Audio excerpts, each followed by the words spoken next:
Pebbles Gujarati. વફાદાર નોળિયું. એક નાનકડા ગામમાં એક ખેડૂત તેની પત્ની અને નાનકડા દીકરા સાથે રહેતો હતો. એક દિવસ કામ પતાવીને ઘરે પાછા ફરતી વખતે તેમણે તેમની સાથે એક નાનકડું નોળિયું ઘરે લાવ્યું.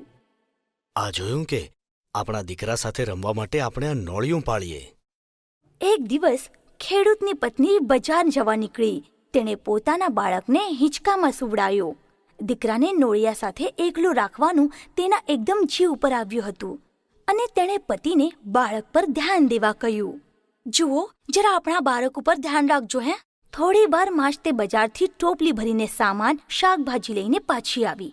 ઘરના આંગણે જુએ છે તો શું, નોળિયું બેઠેલું હતું અને તેના મોઢા પર લોહી લાગેલું હતું.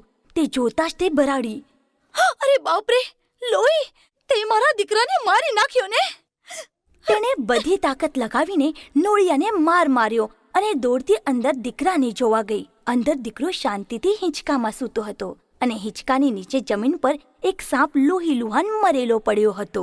ત્યારે તેને સમજાયું કે નોળિયાએ સાપને મારીને દીકરાને બચાવ્યો હતો. તે નોળિયા પાસે દોડી. તે સાપને મારીને મારા દીકરાને બચાવ્યો.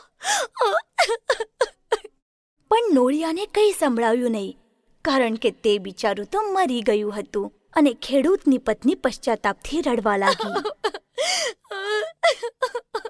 સાર, વિચાર્યા સિવાય કોઈ પણ નિર્ણય લેવો નહીં. પેબલ્સ ગુજરાતી.